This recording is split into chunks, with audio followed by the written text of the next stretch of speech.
ETF index mutual funds నేర్చుకుని stock మార్కెట్లో రాణించాలనుకుంటున్నారా? వెంటనే ఈ నెంబర్కి కాల్ చేయండి. సెక్స్ ఎడ్యుకేషన్, మాస్టర్బేషన్ మనం వింటూనే ఉన్నాం. పోర్నోగ్రఫీ ఈ మధ్య కాలంలో పిల్లలు చాలా కూడా పోర్న్ వీడియోస్ అడిక్ట్ అవ్వడము, వాళ్ళ యొక్క ఫీలింగ్స్ కానీ బాడీ లాంగ్వేజ్ కానీ ఇవన్నీ చేంజ్ అవ్వడం చూస్తున్నాం. పర్టికులర్గా ఈ మాస్టర్బేషన్ గురించి కానివ్వండి, పాన్ గురించి కానివ్వండి మాట్లాడాలంటే, మాస్టర్బేషన్ అనేది యాక్చువల్గా అబ్నార్మల్ కాదు. It's a way of exploring your own body. Sex అని మనం నలుగురిలో ఉండి మాట్లాడామనుకోండి, అయ్యో సెక్స్ గురించి మాట్లాడుతున్నారేంటి, ఇక్కడ మాట్లాడకూడదు, సీక్రెట్గా మాట్లాడుకోవాలి అంటారు. రియాక్ట్ అవ్వకూడదు. ఫస్ట్ ఆఫ్ ఆల్ నార్మలే. సెక్షువల్ లైఫ్ బాగుంటేనే రిలేషన్ కూడా చాలా బాగుంటుంది అని అంటూ ఉంటారు పెద్దవాళ్ళు కూడా. వీళ్ళ ఇమోషన్స్ని సాటిస్ఫై చేయలేనప్పుడు, వీళ్ళ ఫిజికల్ నీడ్స్ని సాటిస్ఫై చేయలేనప్పుడు ఖచ్చితంగా రిలేషన్షిప్లో పీరియడ్స్ రాగానే 3 days నువ్వు బయటకు రాకూడదు, అది ముట్టుకోకూడదు, ఇది ముట్టుకోకూడదు అని అంటారు. మరి నిజంగా అది ప్యూరా ఇంప్యూరా అంటే ఏం చెప్తారు మీరు? మనం నమ్మేది హిందూస్ ఎస్పెషల్లీ అంతర్యామి అంటాం. అన్ని చోట్ల దేవుడు ఉంటాడు. మన గుడికి వెళ్తేనేంటి, ఇక్కడ కూర్చుంటేనేంటి, ఇక్కడ కూడా ఉన్నట్టే కదా. అది మన థింకింగ్, మన మైండ్ సెట్. పీరియడ్స్ డిలే చేయడం, ఆ పిల్స్ వేసుకుంటూ ఉంటారు. పీరియడ్స్ పోస్ట్పోన్ అంటారు, వాళ్ళు 2, 3 టాబ్లెట్స్ ఇస్తారు, వేసుకుంటారు. చిన్న చిన్న రీజన్స్కి, ఏదో ట్రిప్ ఉందనో, పార్టీ ఉందనో, లేకపోతే ఏదో గెట్ టుగెదర్ ఉందనో అలాంటివి వేసుకోవడం కరెక్ట్ కాదు. ఎందుకంటే madam, right age to pregnant అంటే ఏం చెప్తారు? మ్యారేజ్ ఆర్ ప్రెగ్నెన్సీ ఏదైనా ఆ ఏజ్లో మన బాడీ ఫిట్గా ఉంటుంది, ఫర్టిలిటీ పీక్ స్టేజ్లో ఉంటుంది, స్టామినా ఉంటుంది, ప్రెగ్నెన్సీ. నమస్తే, welcome back to Suman TV. ప్రస్తుతం మనతో పాటు ఉన్నారు ఫర్టిలిటీ స్పెషలిస్ట్ రేణుకా గారు. మేడంతో మాట్లాడదాం. నమస్తే మ్యామ్. నమస్తే మేడం, ఇప్పుడు సెక్స్ ఎడ్యుకేషన్, మాస్టర్బేషన్ మనం వింటూనే ఉన్నాం. పోర్నోగ్రఫీ ఈ మధ్య కాలంలో పిల్లలు చాలా కూడా పోర్న్ వీడియోస్ అడిక్ట్ అవ్వడము, వాళ్ళ యొక్క ఫీలింగ్స్ కానీ బాడీ లాంగ్వేజ్ కానీ ఇవన్నీ చేంజ్ అవ్వడం చూస్తున్నాం.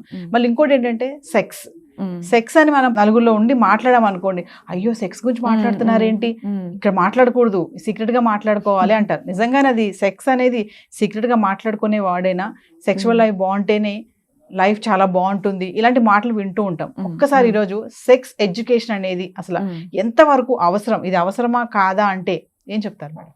ఐఎమ్ హ్యాపీ ఒక పర్టికులర్ వేలో. ఎందుకు అంటే ఇది వరకు ఇలా టీవీ షోలో మాట్లాడడానికి కూడా చాలా మొహమాట పడేవాళ్ళు, అలా టీవీ షోస్ని చూడటానికి ఇబ్బంది పడేవాళ్ళు, అండ్ కండక్ట్ చేయడానికి కూడా చాలా ఇబ్బంది పడేవాళ్ళు. నౌ ఇప్పుడు మనం కూర్చొని ఈ టాపిక్ గురించి మాట్లాడుతున్నాము అని అంటేనే ఒక లెవెల్ ఆఫ్ అవేర్నెస్ వచ్చింది సొసైటీలో అని వీ షుడ్ అండర్స్టాండ్. ఇంకా రావాలి. సెక్స్ ఎడ్యుకేషన్ గురించి కానివ్వండి, ఈ ట్యాబు అనేది కానీ ఇంకా క్లియర్ అవ్వాలి. క్లియర్ కాకపోతే ప్రాబ్లమ్స్ వస్తాయి. క్లారిటీ ఉన్నప్పుడు, మనకి అవేర్నెస్ ఉన్నప్పుడు ప్రాబ్లమ్స్ వచ్చే ఛాన్సెస్ చాలా తక్కువ. ఎప్పుడైతే క్లారిటీ లేదో, అవేర్నెస్ లేదో, అన్ఎథికేటెడ్ సోర్సెస్ ద్వారా వచ్చిన ఫాల్స్ ఇన్ఫర్మేషన్ వల్ల ప్రాబ్లమ్స్లో ఇరుక్కునే ఛాన్సెస్ ఎక్కువ.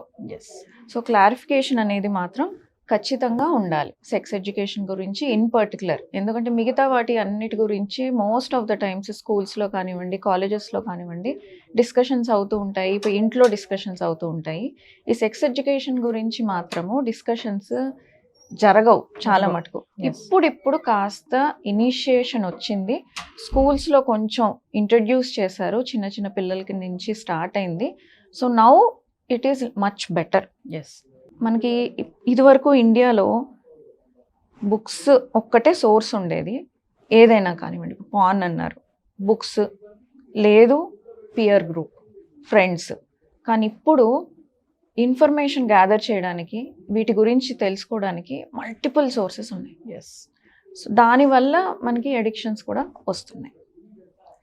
పర్టికులర్గా ఈ మాస్టర్బేషన్ గురించి కానివ్వండి, పాన్ గురించి కానివ్వండి మాట్లాడాలంటే, మాస్టర్బేషన్ అనేది యాక్చువల్గా అబ్నార్మల్ కాదు.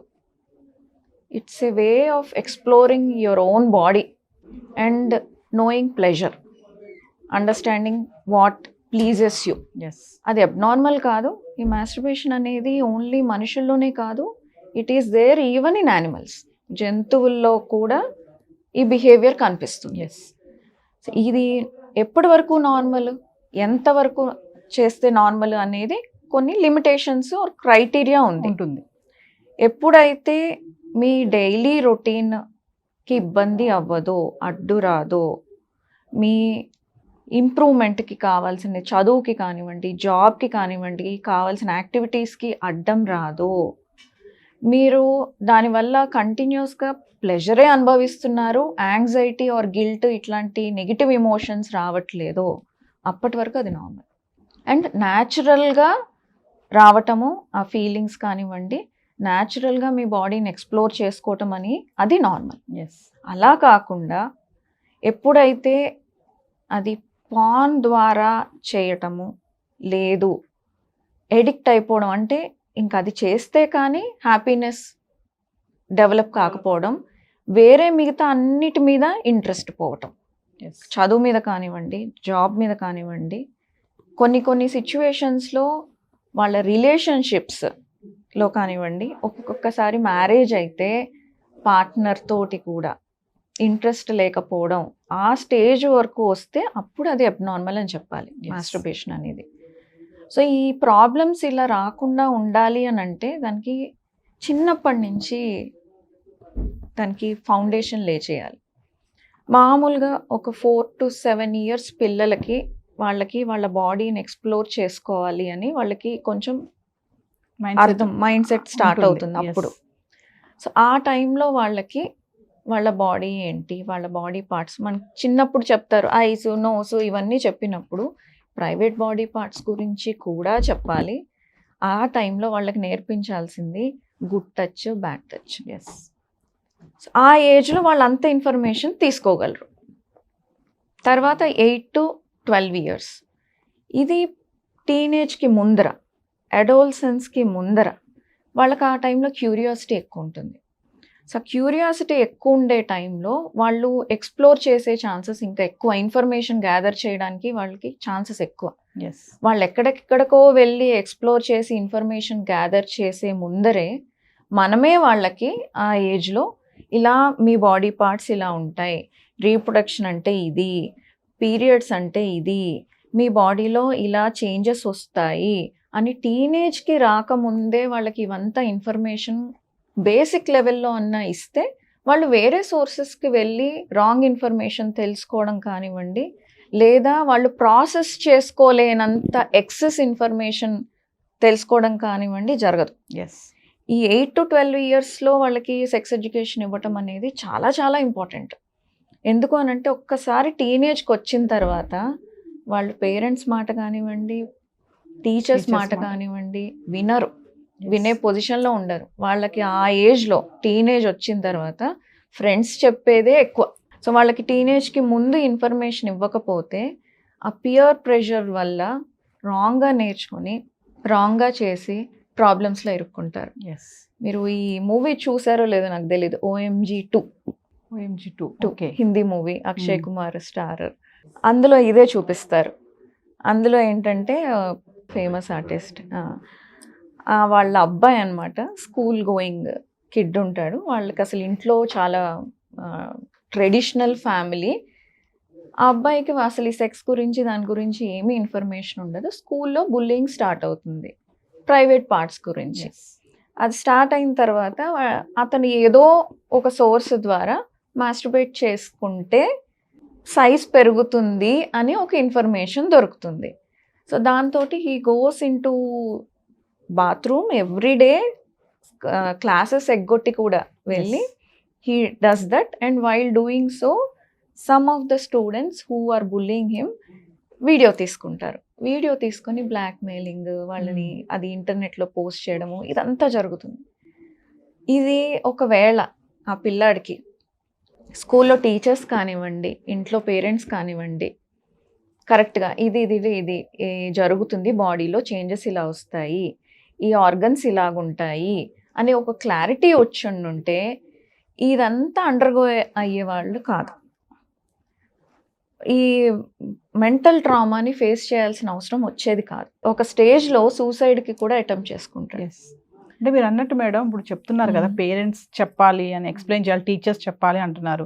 మామూలుగానే ఇప్పుడు ఒక టీవీలో ఒక రొమాన్స్ సీన్ వస్తుంది అనుకో, ఒక ఫ్యామిలీ కూర్చొని చూస్తున్నారు, ఇప్పటికీ ఉన్నారు, ఒక ఫ్యామిలీ అంతా కూర్చొని ఒక సినిమా చూస్తున్నారు, అక్కడ ఒక రొమాన్స్ సీన్ వచ్చింది, ఒక కిస్ సీన్ వచ్చింది, ఏదో వచ్చింది, అవి వెంటనే మార్చేస్తారు పేరెంట్సే కానీ రిమోట్ తీసుకొని కదా. అంటే ఇప్పుడు మీరేమో ఎడ్యుకేట్ చేయాలని అంటున్నారు, నిజంగానే ఎంతమంది పేరెంట్స్ చెప్తున్నారు పిల్లలకి ఈ మాటలు ఇలా ఇలా చెప్పట్లేదు, ఉంటుంది, ఈ ఏజ్లో మీకు చేంజ్ అవుతాయి బాడీలో అనేసి. మా చిన్నతనంలో పీరియడ్స్ ఎలాగొస్తాయి అనేది కూడా అవేర్నెస్ లేదు. మోస్ట్లీ మేము కూడా ఫ్రెండ్స్ ద్వారా తెలుసుకున్నదే. అందులో చాలా తప్పులు. కాకపోతే అప్పుడు ఈ సోషల్ మీడియా అవి లేవు కాబట్టి మా జనరేషన్ తప్పించుకుంది కొంచెం వరకు. కానీ ఇప్పుడు జనరేషన్కి వాళ్ళకి కరెక్ట్ పర్సన్స్ చెప్పకపోతే వాళ్ళు చాలా పెద్ద పెద్ద ప్రాబ్లమ్స్లో ఇరుక్కునే ఛాన్సెస్ ఎక్కువ. ఇప్పుడు నేను చెప్పినట్టు వాళ్ళు క్వాక్స్ దగ్గరికి వెళ్తారు, యూట్యూబ్లు చూస్తారు, గూగుల్ చూస్తారు. యూట్యూబ్ కానివ్వండి, సోషల్ మీడియా కానివ్వండి, అది ఇన్ఫర్మేషన్ ఇచ్చినప్పుడు సెర్చ్ దాంట్లో పెట్టి ఎదుటి వాళ్ళు చూసేవాళ్ళు ఎంత ఏజ్, వాళ్ళు ఎంత ఇన్ఫర్మేషన్ తీసుకోగలరు అనేది తెలుసుకొని ఇవ్వదు. పేరెంట్స్ది తీసుకుంటారు, ఫోన్ చూసేస్తారు. సో ఆ ఫోన్ ఎవరిది, ఆ అకౌంట్ ఏదైతే ఉందో అది ఆ అకౌంట్ హోల్డర్ని బట్టి అది ఇస్తుంది, మెసేజెస్ ఆర్ పోస్ట్లు పెడుతూ ఉంటుంది. సో ఎప్పుడైతే ఆ రిస్ట్రిక్షన్ ఉండదో వాళ్ళకి ఓవర్ యాక్సెస్ ఉంటుంది. సో దాంతో రాంగ్గా నేర్చుకుంటున్నారు. సో పేరెంట్స్ అది తెలుసుకోవాలి. ఒక పేరెంట్ మదర్ వాళ్ళ బాబుని తీసుకొని వచ్చారు ఓపీకి ఒకసారి. ఏంటి అని అంటే వాళ్ళ స్కూల్లో ఒక పాపతోటి కొంచెం ఇబ్బందిగా ప్రవర్తించడం టీచర్స్ చూసి పిలిపించి మాట్లాడారు. ఆ బాబుని తీసుకొని వచ్చారు నా దగ్గరికి. తీసుకొని వచ్చినప్పుడు ఇలా స్కూల్లో ఇలా జరిగింది, మా బాబు ఏమన్నా అబ్నార్మలా అని అడిగారు. తర్వాత మాట్లాడి జాగ్రత్తగా ఏంటి జరిగింది, ఏమైంది, నీకు ఎందుకు అలా చేయాలనిపించింది అని ఆ పిల్లాడిని అడిగినప్పుడు, 8 years అనుకుంటా పిల్లాడు, అడిగినప్పుడు ఫోన్లో కొన్ని సీన్స్ చూశాడు వాడు. తర్వాత ఇంట్లో పేరెంట్స్ మధ్యలో జరిగింది చూశాడు. సో వాడు అది నార్మల్ అనుకున్నాడు, న్యాచురల్ అనుకున్నాడు. అదే స్కూల్లో ఉన్న గర్ల్ మీద చేశాడు. అది వాళ్ళు ఏదైతే చూస్తున్నారో, పిల్లలు స్పాంజ్ లాంటి వాళ్ళు. వాళ్ళు ఇన్ఫర్మేషన్ని ఎంత ఇన్ఫర్మేషన్ ఇచ్చినా దాన్ని అబ్జార్బ్ చేసుకుంటారు, కానీ వాళ్ళు దాన్ని ప్రాసెస్ చేసుకునే కెపాసిటీ ఆ బ్రెయిన్స్కి ఉండదు. సో అలాగా మిస్గైడ్ అయిపోతారు. సో మిస్గైడ్ కాకూడదు అని అంటే మనమే కరెక్ట్ ఇన్ఫర్మేషన్ ఇవ్వాలి. అలా సిగ్గుపడుతూ వాళ్ళని ఆ ఇన్ఫర్మేషన్ నుంచి మనం ఎంతైతే దూరం పెడుతూ ఉంటామో, అవాయిడ్ చేస్తూ ఉంటామో, వాళ్ళకి ఇంకా క్యూరియాసిటీ పెరుగుతుంది, ఇంకా దాని గురించి తెలుసుకోవడానికి ఎక్కువ ట్రై చేస్తారు. మనం ఎంత వద్దంటే అది ఎక్కువ చేస్తారు. సో దాని బదులు మనమే ఇన్ఫర్మేషన్ ఇవ్వాలి. వాళ్ళకి టీవీలో ఏదైనా సీన్ కనిపించినప్పుడు మనం అబ్నార్మల్గా రియాక్ట్ అవ్వకూడదు. ఫస్ట్ ఆఫ్ ఆల్ నార్మలే, ఈ రోజు కాకపోతే ఇంకొక కొన్ని సంవత్సరాల తర్వాత వాళ్ళకి తెలుస్తుంది. మనం నార్మల్గా ఉంటే ఓహో ఇది నార్మలే కావచ్చు అని అనుకుంటారు. అదంతా అయిపోయిన తర్వాత వాళ్ళని కూర్చోబెట్టి చెప్పాలి, ఇలా ఈ ఏజ్లో ఇలాగా వస్తాయి, ఇలా ఫీలింగ్స్ వస్తాయి, అలా ఫీలింగ్స్ రావటము అబ్నార్మల్ కాదు, హార్మోన్స్ వల్ల అలా జరుగుతుంది, అలా ఫీలింగ్స్ వచ్చినప్పుడు మాకు చెప్పాలి, చెప్పితే మేము దాన్ని ఎలాగ గైడ్ చేయాలో ఆర్ ఎలాగా దాన్ని గుడ్ వేలో పెట్టాలో మేము చెప్తాము అని పేరెంట్స్ ఓపెన్గా ఉంటే పిల్లలు ఇబ్బంది పడరు. అలాగే స్కూల్లో కూడా, స్కూల్లో ఇలాంటి ఇష్యూస్ జరిగినప్పుడు వాళ్ళని జడ్జ్ చేసేసి వాళ్ళని ఒక పెద్ద బ్యాడ్ పీపుల్ లాగా ప్రొజెక్ట్ చేసి స్కూల్లో అందరి ముందర గాసిప్ లాగా చేసి షేమ్ చేసి అలా చేయడం వల్ల వాళ్ళు సైకలాజికల్గా చాలా ఇబ్బంది పడతారు. అడల్ట్స్ అయినప్పుడు చాలా ఫేస్ చేస్తారు. టీనేజర్స్ని పక్కన పెడితే coming to sexual life, relationship వరకు వద్దాం మనం. సెక్షువల్ లైఫ్ బాగుంటేనే రిలేషన్ కూడా చాలా బాగుంటుంది అని అంటూ ఉంటారు పెద్దవాళ్ళు కూడా, చెప్తా ఉంటారు కదా, ఇది బాగుంటేనే ఈ లైఫ్ అంతా బాగుంటుంది అమ్మా అని పంపిస్తారు స్టార్టింగ్లోనే. సో అంటే అది నిజంగా చాలామంది ఏంటంటే ఈ మధ్య కాలంలో అంటే ఇద్దరు జాబ్ హోల్డర్స్ అవ్వడం కానీ ఈ సెక్షువల్ లైఫ్ అనే దానికి బ్రేక్స్ పెడుతున్నారు. అంటే మనము లేదు, మనకు టైం ఉండట్లేదు, వీక్లీ వన్స్ కానీ ఇట్లా ఉందాం అంటారు. అంటే నిజంగా దానికి టైమ్స్ పెట్టుకోవచ్చు అంటారా? అది ఎంతవరకు కరెక్ట్ అంటారు? మాకు చాలామంది కపుల్స్ వస్తూ ఉంటారు పిల్లలు కావట్లేదు అని. వాళ్ళ హిస్టరీ తీసుకునేటప్పుడు చాలా వింత వింత విషయాలు తెలుస్తూ ఉంటాయి. అంత బాగానే ఉన్నాయమ్మా మీ రిపోర్ట్స్, మీరు నార్మల్గా ట్రై చేసి రండి, కన్సీవ్ అయిపోతారు అని చెప్పినా కూడా మేడం మాకు టైం దొరకట్లేదు, లేదు తనది మార్నింగ్ షిఫ్ట్ మాది నైట్ షిఫ్ట్, ఆర్ మేము జాబ్ చేసి ఇంటికి వెళ్ళేసరికి అలసిపోతున్నాం, వెళ్ళంగానే తినడం నిద్రపోవటం ఇలా జరుగుతోంది, మేము ఇంకెలా ట్రై చేయాలి, సో మాకు ఏ ఐయుఐనో ఐవీఎఫ్ఓ చేసేసేయండి. ఎస్. నేను వాళ్ళని ఒకటే క్వశ్చన్ అడుగుతాను, సరే ప్రెగ్నెన్సీ ఏదో రకంగా వచ్చేస్తుంది, పిల్లాడో పుడితే ఎలా పెంచుతారు, మీరు వాళ్ళకి టైం ఎలా ఇస్తారు? ఉంటారు కదా అమ్మమ్మలు నానమ్మలు, వాళ్ళు కూడా ఇప్పుడు ఉండట్లేదు, న్యూక్లియర్ ఫ్యామిలీస్ అయిపోయినాయి. సో మీరు ఆల్రెడీ పిల్లాడు పుట్టారని అనుకొని పిల్లాడికో చూసుకోవడానికి మీరు ఎలాగైతే టైం కేటాయించుకుంటారో అలాగా మీ ఇద్దరూ టైం తీసుకోండి, అప్పుడు ఇవన్నీ ట్రీట్మెంట్స్ అవసరం లేకుండా న్యాచురల్గా కన్సీవ్ అవుతారు అని చెప్పినప్పుడు కన్విన్స్ అయ్యి వెళ్తారు. ఎస్. ఈ ప్రాబ్లం అయితే చాలా ర్యాంపెంట్గానే ఉంది. కొంతమందికి పెద్దగా ఎఫెక్ట్ పడదు, కొన్ని కపుల్స్కి ఇద్దరు బిజీగా ఉండి ఇద్దరు ఊరుకుల పరుగుల మీద ఉన్న వాళ్ళకి పెద్దగా ఎఫెక్ట్ పడదు. కానీ ఒక పార్ట్నర్ కొంచెం ఫ్రీ టైం ఉండి ఒక పార్ట్నర్ బాగా బిజీగా ఉండి ఈ ఫ్రీగా ఉన్న పార్ట్నర్కి టైం ఇవ్వలేనప్పుడు, ఆర్ వీళ్ళ ఇమోషన్స్ని సాటిస్ఫై చేయలేనప్పుడు, వీళ్ళ ఫిజికల్ నీడ్స్ని సాటిస్ఫై చేయలేనప్పుడు ఖచ్చితంగా రిలేషన్షిప్లో బ్రీచ్ అనేది వస్తుంది. ఎస్.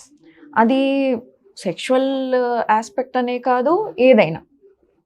సో పార్ట్నర్స్ అనేవాళ్ళు ఇద్దరి అవసరాలు ఒకళ్ళొకళ్ళు తెలుసుకొని ఫుల్ఫిల్ చేసుకున్నప్పుడే ఆ రిలేషన్ స్మూత్గా వెళ్తుంది. ఎస్. అందులో సెక్షువల్ యాక్టివిటీ అనేది ఒక ఆస్పెక్ట్. ఎస్.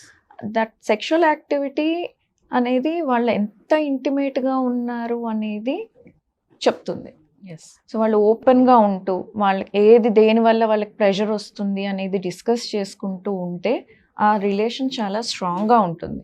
ఎస్. ఆ ఓపెన్నెస్ లేకపోతే, ఎవరిది ప్లెజర్ వాళ్ళు చూసుకుంటూ ఉంటే ఒక పార్ట్నర్ సాటిస్ఫై అవ్వరు, ఇంకో పార్ట్నర్ సాటిస్ఫై అవుతారు, ఖచ్చితంగా రిలేషన్షిప్లో బ్రీచ్ అనేది వస్తుంది.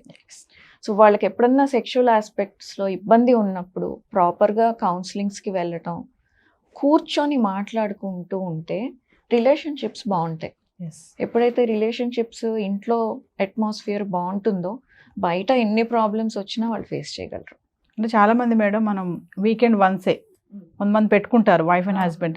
నాకు తెలిసిన వాళ్ళు కూడా లైక్ మాట్లాడుకుంటారు కదా, లేడీస్ కలిసినప్పుడు చెప్తా ఉంటారు, మా హస్బెండ్ ఇట్లా వీక్లీ వన్సే అంటారు, వీక్లీ వన్సే కలవాలి, రిలేషన్షిప్ లో ఉండాలి అని చెప్పేసి చెప్తా ఉంటారు.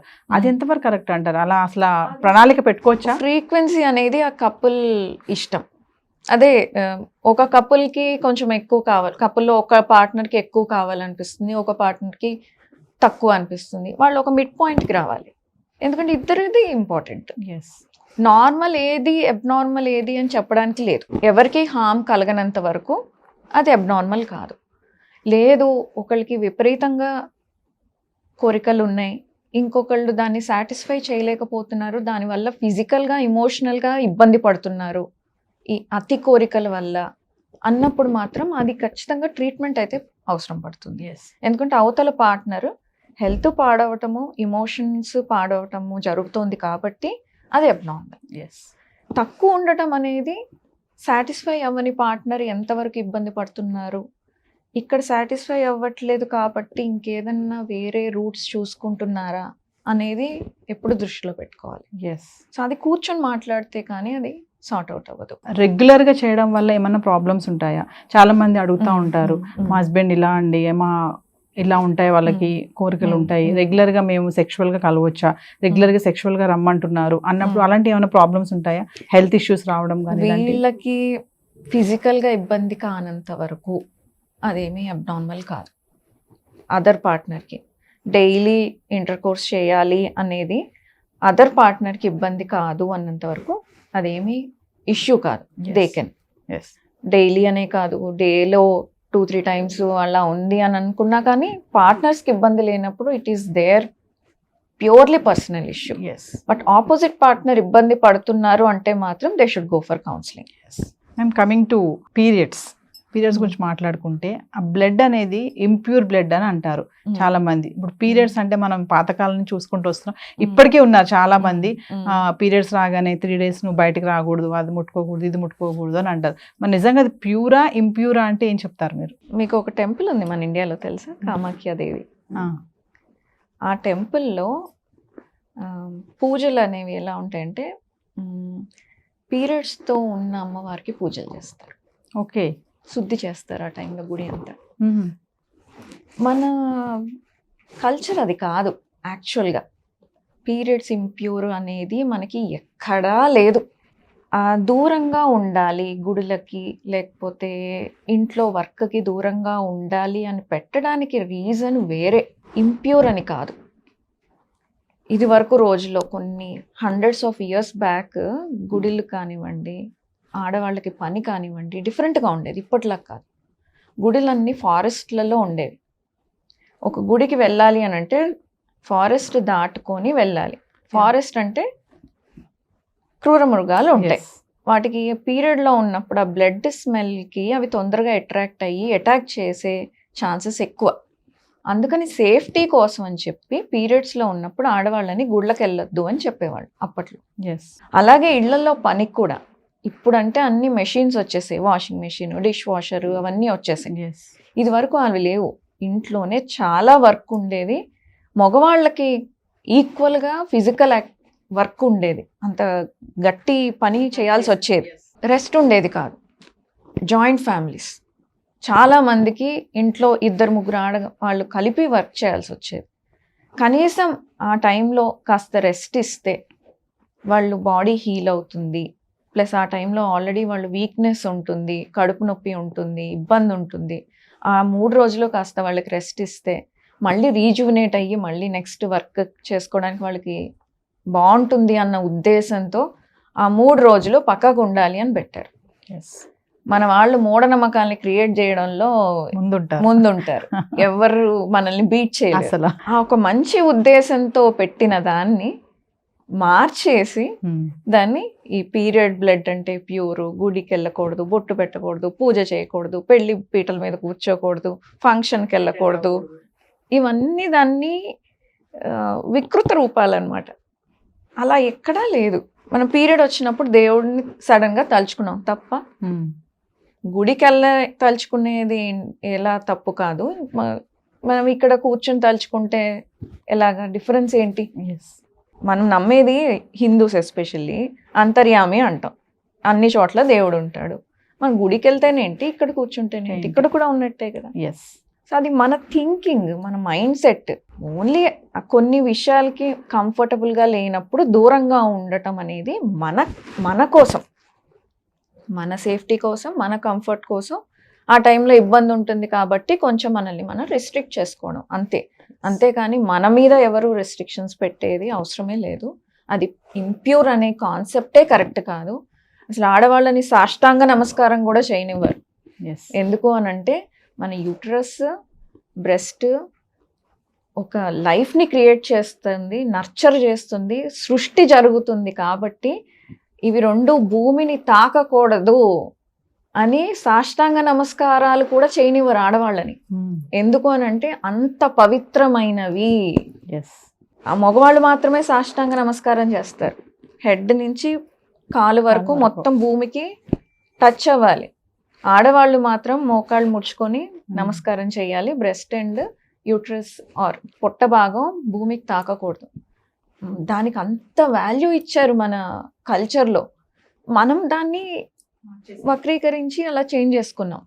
అదర్వైజ్ పీరియడ్స్ అనేవి no way it is impure.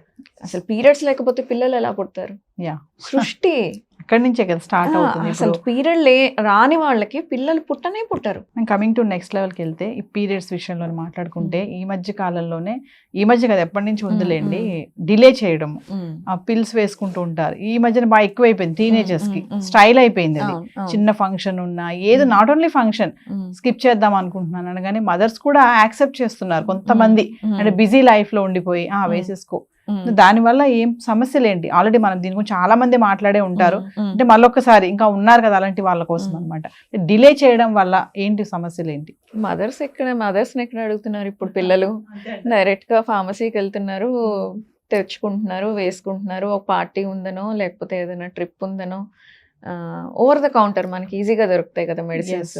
Medical షాప్కి వెళ్తారు, ఇట్లా పీరియడ్స్ పోస్ట్పోన్ అంటారు, వాళ్ళు 2-3 టాబ్లెట్స్ ఇస్తారు, వేసుకుంటారు. అది వేసుకునేదో ఏంటి అనేది వాళ్ళు చూసుకోరు. అది హార్మోన్. యాక్చువల్గా ఆ టాబ్లెట్ అసలు పీరియడ్స్ పోస్ట్పోన్మెంట్ కోసం క్రియేట్ చేసింది కాదు, వేరే పర్పస్ కోసం క్రియేట్ చేసింది. యాక్సిడెంటల్గా పీరియడ్స్ పోస్ట్పోన్ చేయడానికి కూడా పనికొస్తుంది అని తెలిసి కొన్ని ఇన్ఎవిటబుల్ సిచ్యువేషన్స్లో అది పీరియడ్స్ పోస్ట్పోన్మెంట్కి వాడినప్పుడు అది అలా మిస్యూజ్ అయిపోతుంది. ఎప్పుడైనా హార్మోన్ వేసుకునేటప్పుడు దాని నిజంగా అవసరం ఉందా లేదా అని చూసుకొనే వేసుకోవాలి. చిన్న రీజన్స్కి ఏదో ట్రిప్ ఉందనో, పార్టీ ఉందనో, లేకపోతే ఏదో గెట్ టుగెదర్ ఉందనో అలాంటివి వేసుకోవడం కరెక్ట్ కాదు. ఎందుకంటే హార్మోన్ వేసుకున్నప్పుడు ఆల్రెడీ మన సిస్టంలో హెడ్ నుంచి మనకి యూట్రస్ దాకా అన్నీ ఒక యాక్సెస్లో ఉంటాయి హార్మోన్స్ అన్నీ. మనం బయట నుంచి ఒక హార్మోన్ ఇచ్చినప్పుడు డెఫినెట్గా యాక్సెస్ డిస్టర్బ్ అవుతుంది. ఈరోజు కాకపోతే రేపు, ఒకసారి ఫస్ట్ టైం వేసుకున్నప్పుడు ఇబ్బంది కాకపోవచ్చు, సెకండ్ టైమో థర్డ్ టైమో వేసుకున్నప్పుడు ఇబ్బంది అవుతుంది. మీ ఫ్రెండ్స్కి ఇబ్బంది కాకపోయి ఉండొచ్చు, నీకు ఇబ్బంది అవుతుంది. ఆ పర్టికులర్ హార్మోన్కి ఎవరు ఎలా రియాక్ట్ అవుతారో తెలీదు అది వేసుకునేంత వరకు. బాడీలో ఎలాంటి చేంజెస్ వస్తాయో తెలీదు. సో అలాంటి హార్మోన్స్ టాబ్లెట్స్ పోస్ట్పోన్మెంట్కి వేసుకోకపోవటమే మంచిది. ఇంకా తప్పదు వేసుకోవాలి అని అనుకున్నప్పుడు ఖచ్చితంగా ఒక గైనకాలజిస్ట్ని కలిసి మా పీరియడ్స్ ఇలాగొస్తాయి, మాకు ఈ టైంలో పీరియడ్ వద్దనుకుంటున్నాము, దీన్ని ఎలా హ్యాండిల్ చెయ్యాలి అని ఒక కన్సల్టేషన్ తీసుకుంటే వాళ్ళకి ఆ హార్మోనల్ యాక్సెస్ మీద ఎఫెక్ట్ పడకుండా ఉండటానికి తగ్గట్టుగా మెడిసిన్స్ ఇస్తారు. సో అందరికీ కామన్గా అలా టాబ్లెట్స్ వేసుకోవడం కాదు. వాళ్ళు ఏ ఫేస్ ఆఫ్ సైకిల్లో ఉన్నారు అని చూసుకొని అసలు ఫస్ట్ ఆఫ్ ఆల్ అవసరం ఉందా లేదా, అవసరం ఉంటే ఎప్పుడు ఇవ్వాలి, ఎన్ని రోజులకి ఇవ్వాలి, అలా వేసుకుంటే ఓకే. కానీ వీలైనంత వరకు అవాయిడ్ చేస్తేనే బెటర్. ఇలా కొంతమంది మేడం, కొంతమంది ఏంటంటే పీరియడ్స్ రాగానే టాబ్లెట్ వేసేసుకుంటారు, ఎక్కడ పెయిన్ వచ్చేస్తుందా అని చెప్పేసి. కొంతమందికి సివియర్గా వస్తుంది, ఫస్ట్ డే పెయిన్ బాగా ఉంటుంది అంటారు, అంటే వెంటనే ఒక 5 టాబ్లెట్స్ ఉంటాయి వేసుకుంటారు. కొంతమంది 3 days 4 days కూడా వేసుకుంటారు, ఆ టైం అంతా కూడా వేసుకుంటారు కొంతమంది. ఆ టాబ్లెట్స్ వేసుకోవడం ఎంతవరకు సేఫ్ అంటారు? పీరియడ్ వచ్చినప్పుడు పెయిన్ కోసం వేసుకునేవి మామూలు పెయిన్ కిల్లర్స్ ఉంటాయి, షార్ట్ యాక్టింగ్, 1 రోజు 2 రోజుల్లో పనిచేస్తాయి అవి, దానివల్ల పెద్దగా ఉండదు. కాకపోతే ఆ పీరియడ్ పెయిన్ ఎందుకు వస్తుంది, ట్యాబ్లెట్ వేసుకోవాల్సిన అవసరం ఎందుకు వస్తుంది? మామూలుగా మైల్డ్ పెయిన్ అయితే ఓకే, ఏదో కొంచెం హాట్ బ్యాగ్ పెట్టుకోవడమో కాస్త రెస్ట్ తీసుకుంటే తగ్గిపోవాలి. అలా కాకుండా ట్యాబ్లెట్ వేసుకోవాల్సి వస్తుంది, అది కూడా పీరియడ్ ముందు నుంచి పెయిన్ స్టార్ట్ అవుతుంది, పీరియడ్ అంతా ఉంటుంది, సివియర్ పెయిన్ వస్తుంది, వర్క్ ఎఫెక్ట్ అవుతుంది అని అన్నప్పుడు అలా బ్లైండ్గా ట్యాబ్లెట్ వేసుకోవడం కాదు. అసలు ఎందుకు పెయిన్ వస్తుందో రీజన్ తెలుసుకోవాలి. ఒక్కొక్కసారి ఎండోమెట్రియోసిస్ అని, ఎడినోమయోసిస్ అని, లేకపోతే ఇన్ఫెక్షన్స్ ఉంటాయి, సిస్ట్లు ఉంటాయి, కొన్ని పెద్ద సిస్ట్లు ఉంటాయి, ఫైబ్రాయిడ్స్ ఉంటాయి. ఇట్లాంటి వల్ల ఏమన్నా పెయిన్ వస్తుందా అని చూసుకోకపోతే లోపల ప్రాబ్లం పెరిగిపోతూ ఉంటుంది. చెకప్ చేయించుకొని అలాంటి ప్రాబ్లం ఏమీ లేదు అన్నప్పుడు, ఇబ్బందిగా ఉంది, వాళ్ళ రొటీన్ యాక్టివిటీస్ డైలీ యాక్టివిటీస్ చేసుకోలేకపోతున్నారు అన్నప్పుడు అట్లాంటి టాబ్లెట్స్ వేసుకుంటే పర్వాలేదు. చెకప్ చేయించుకోకుండా బ్లైండ్గా వేరే వాళ్ళు వేసుకుంటున్నారు కదా నాకు రిలీఫ్ వచ్చేస్తుంది కదా అని కంటిన్యూస్గా టాబ్లెట్స్ వేసుకుంటూ ఉంటే over a period of years ఈ లోపల ఉండే ప్రాబ్లమ్స్ పెరిగిపోతూ ఉంటాయి. తర్వాత ఫర్టిలిటీ ఇష్యూస్ వస్తాయి, తర్వాత కొన్ని క్యాన్సర్స్గా కూడా మారుతాయి. సో ప్రాపర్గా చెకప్ చేయించుకొని ప్రాబ్లం లేదు మీరు టాబ్లెట్స్ వేసుకోవచ్చు అని డాక్టర్ చెప్తే అవి వేసుకోవడంలో ప్రమాదం ఏమీ లేదు.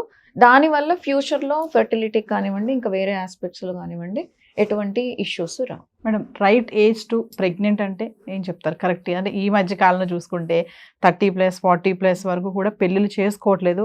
దానికి చాలా కారణాలే ఉన్నాయి. కొంతమంది భయపడి చేసుకోవట్లేదు అంటే జరుగుతున్న సంఘటనలను బట్టి సొసైటీలో.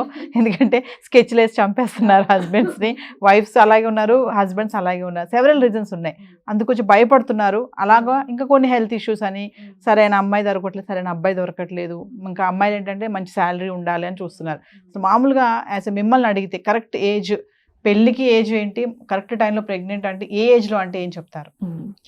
నా ఎక్స్పీరియన్స్ బట్టి అయితే, అంటే నేను మెడికల్ ఫీల్డ్లో ఉన్నాను కాబట్టి, రైట్ ఏజ్ అంటే ఫిజికల్గా ఫిట్గా ఉండి ప్రెగ్నెన్సీ వచ్చే ఛాన్సెస్ బాగుండి డెలివరీ ప్రాసెస్ని తట్టుకోగలిగి డెలివరీ అయిన తర్వాత బిడ్డకి చక్కగా 2 ఏళ్ళన్నా పాలిచ్చుకుంటూ బిడ్డని ఆరోగ్యంగా పెంచడానికి, అంటే ఫిజికల్గా మెంటల్గా బాగుండేలాగా పెంచుకోవటానికి right age marriage or pregnancy ఏదైనా 23 to 30 years. ఆ ఏజ్లో మన బాడీ ఫిట్గా ఉంటుంది, ఫర్టిలిటీ పీక్ స్టేజ్లో ఉంటుంది, స్టామినా ఉంటుంది, ప్రెగ్నెన్సీ వచ్చిన నార్మల్ డెలివరీకి ట్రై చేయడానికి ఛాన్సెస్ ఎక్కువ ఉంటుంది, వేరే ప్రాబ్లమ్స్ ప్రెగ్నెన్సీలో బీపీలు కానివ్వండి, షుగర్ కానివ్వండి, ఇట్లాంటివి వచ్చే ఛాన్సెస్ తక్కువ ఉంటుంది. దీని అన్నిటి మూలాన నార్మల్ డెలివరీకి యాక్సెస్ ఎక్కువ ఉంటుంది. తర్వాత బేబీకి పాలు ఇవ్వటానికి ఓపిక ఉంటుంది, 2 ఏళ్ళన్నా ఇవ్వగలరు. దాని తర్వాత పెంచేటప్పుడు స్టామినా కావాలి. చాలామంది ఒక ప్రెగ్నెన్సీ వచ్చి డెలివరీ అయిపోతుంది అనుకుంటారు, కాదు. ఇప్పుడు పుట్టే పిల్లల్ని పెంచడానికి చాలా స్టామినా కావాలి, చాలా ఫాస్ట్ ఉంటున్నారు, వాళ్ళ ఐక్యూ లెవెల్స్ చాలా ఎక్కువ ఉంటున్నాయి, thanks to the supplements pregnancy టైంలో వేసుకునేది, and thanks to the information. వాళ్ళు బుక్స్ చదువుకోవడము, కొన్ని మంచి మంచి వినటం వల్ల ఇప్పుడు పుట్టే పిల్లలకి చాలా బ్రెయిన్ చాలా యాక్టివ్గా ఉంటుంది. అలాంటి పిల్లల్ని పెంచాలి అని అంటే మదర్స్కి ఆర్ ఈవెన్ ఫాదర్కి అయినా కూడా చాలా స్టామినా కావాలి. ఎప్పుడైతే మదర్ ఓల్డ్ అయిపోయి ఉంటారో 35-40 years ఉన్నప్పుడు అంత స్టామినా ఉండదు. ఆ ఏజ్లో పిల్లల్ని కనేసరికి చాలామంది మదర్స్ వస్తూ ఉంటారు, కనేస్తారు పాపం, తర్వాత వచ్చి ఏడుస్తారు మా దగ్గరకు వచ్చి, మేము పెంచలేకపోతున్నాం, కోపం వచ్చేస్తుంది, ఓపిక ఉండట్లేదు, ఆ కోపంలో అరిచేస్తున్నాం, ఒక్కొక్కసారి దెబ్బలు కూడా వేయాల్సి వస్తుంది, లేదా ఫోన్ ఇచ్చేస్తున్నాం వాళ్ళకి, అలా ఏడ్చుకుంటూ వస్తారు మా దగ్గరికి. ఏజ్ అయిపోయిన తర్వాత 35 and above డెలివరీలు అయిన వాళ్ళు. సో ఆ ఇబ్బందులన్నీ రాకుండా ఉండాలి అని అంటే best time 23 to 30 years. For any reason ఆ టైంలో పార్ట్నర్ దొరకకో, లేకపోతే మీరు మెంటల్గా రెడీగా లేకనో, లేకపోతే కెరీర్ వైజ్గాను ఒకవేళ కాకపోతే అట్లీస్ట్ ఎగ్స్ అన్న ఫ్రీజ్ చేసుకోవాలి ఆడవాళ్ళైతే. మగవాళ్ళైతే వాళ్ళకి హెల్త్ ఇష్యూస్ ఉంటున్నాయి, వాళ్ళ లైఫ్ స్టైల్ కొంచెం కష్టం మెయింటైన్ చేసుకోవడం అంటే ఒక 2 సెమెన్ శాంపిల్స్ ఫ్రీజ్ చేసుకుంటే అట్లీస్ట్ ఎగ్ స్పర్మ్స్ అన్న హెల్దీగా ఉండి వాళ్ళకు ఒకవేళ తర్వాత ఫ్యూచర్లో కావాలి అని అనుకున్నప్పుడు కాకపోతే ఇవి యూస్ చేసుకొని కన్సీవ్ అయ్యే ఆప్షన్ ఉంటుంది. కానీ అది కూడా లేట్ ఏజ్లో 35-40 yearsలో అలా ఫ్రోజన్ ఎగ్ తోటి దాంతో చేసిన తర్వాత ఉండే ఛాలెంజెస్ తర్వాత ఉంటాయి. వాటికి ప్రిపేర్ అవ్వాలి, ఫిజికల్గా మెంటల్గా సపోర్ట్ తీసుకోవాలి, మెడికల్ సపోర్ట్ తీసుకోవాలి, ఫ్యామిలీ సపోర్ట్ తీసుకోవాలి. ఇవన్నీ తీసుకుంటే దాని తర్వాత కూడా ఒక లెవెల్ వరకు ఓకే, అట్లీస్ట్ ఎగ్స్ అన్న ఫ్రీజ్ చేసుకుని ఉంటే. అసలు ఏది లేకుండా మ్యారేజ్ చేసుకోకుండా ప్లాన్ చేసుకోకుండా పిల్లల్ని కనకుండా సడన్గా 40 yearsకి వచ్చి మాకు ఇప్పుడు మా ఓన్ ఎగ్తో కావాలి అని అంటే ఇప్పుడున్న టెక్నాలజీ తోటి చేయడము చాలా చాలా కష్టము, చాలా ఇమోషనల్గా ఉంటుంది, ఫైనాన్షియల్ లాస్ ఉంటుంది, హెల్త్ మీద కూడా చాలా ఇంపాక్ట్ ఉంటుంది.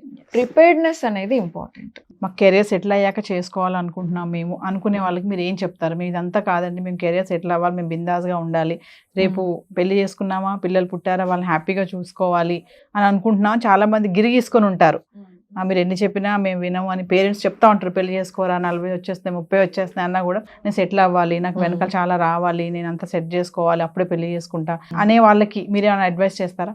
లైఫ్ ఎప్పుడు యాజ్ ఏ హోల్ చూడాలి. ఒక ఆస్పెక్ట్ పీక్లో ఉండి ఇంకో ఆస్పెక్ట్ మొత్తం డౌన్ అయిపోయి ఉంటే you will not enjoy complete happiness.